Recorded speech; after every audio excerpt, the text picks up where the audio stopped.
Welcome back to this final round. Well, sports, they're back, and so is betting, with pent-up demand driving more people to bet on games. So here to talk about this and its recent deal to expand even further in the U.S., we have Joe Asher. He's William Hill, U.S. CEO. And Joe, we'll get to your acquisition and your expansion plans in the U.S. in just a minute, but I'm just curious just to get your thoughts. Sports are back. We talk of this record-setting numbers for the month of August. What's it been like since games have resumed?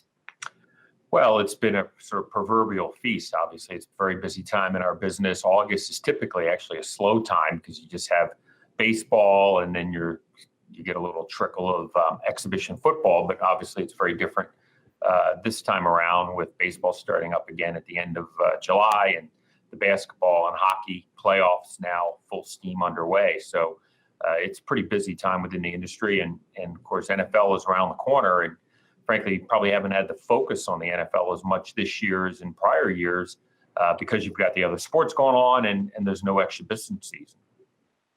Well, Joe, speaking of the NFL, I mean, that's a big question mark, I think, to a lot of people here over the next couple of months because we've seen what's unfolded with the MLB and the MLB having to cancel some games. So there's lots of questions about whether or not the NFL season is going to be able to be played out in its entirety. How critical is the NFL season to your business, and does it change anything about your strategy going forward? Well, to the second part, no, it doesn't change anything about the strategy because this is obviously a short-term issue. But NFL is important. College football is important. Football collectively is important, although, the relative percentage of football betting versus everything else has probably declined a little bit as other sports have grown in popularity, and there's just so much more content these days. So obviously, we're hopeful that the NFL season goes off and continues throughout the whole season as planned. But we've also seen that there's clearly hiccups along the way as we sort of go through this virus period. But these are short-term issues, and they're not really relevant to the long-term fundamentals of the business.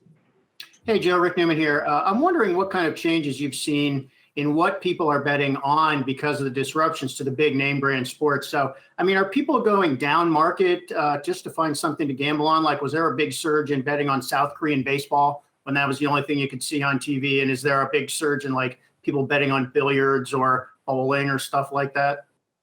Yeah. So when the major sports shut down, business fell off a cliff and then started to trickle back up little by little. And it was things like Nicaraguan baseball and soccer, and I think it was Belarusian soccer. And the big hit throughout the early part of the pandemic was clearly Russian table tennis. And the volume of betting on Russian table tennis, I think, blew away everybody in the industry. And then about a couple of months ago, the UFC came back. And that really made a big difference because, first of all, there was U.S. sports for folks to bet on. We did a promotion around it, got a lot of people re-engaged, and then they stayed engaged. And so even before Major League Baseball had come back, folks were betting on more and more things after the UFC came back. And then, of course, you saw NASCAR and golf as well. Now, for the most part, people have tended to go back to the tried and true sports. But there are still other smaller sports that are getting a fair bit of play. Hey, Joe, so William Hill's British company, publicly traded, right? Yes.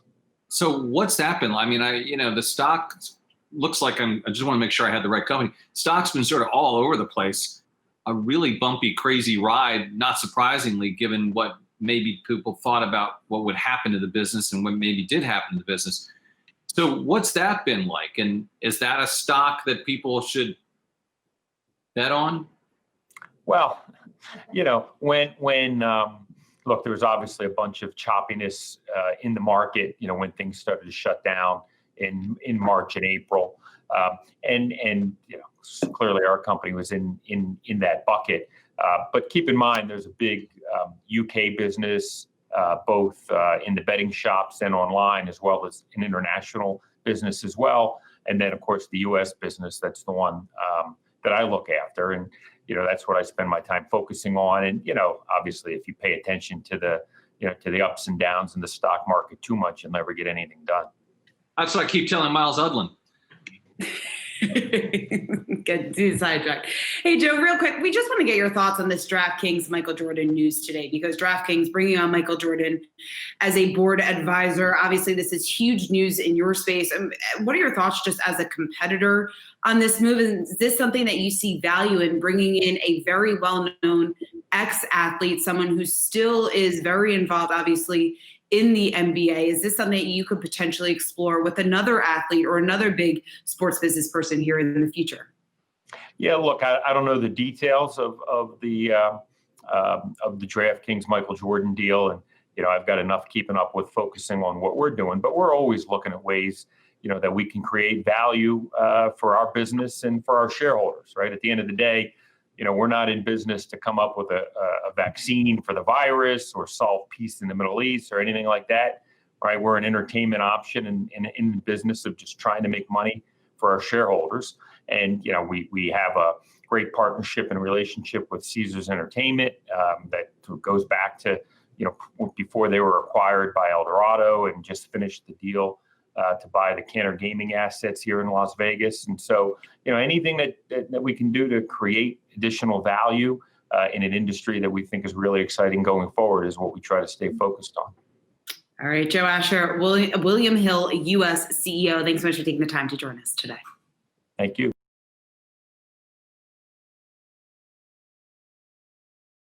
Hey investors, Zach Guzman here. Are you interested in learning more about the markets and getting the latest financial news? Well, then click right here to subscribe to our Yahoo Finance YouTube channel.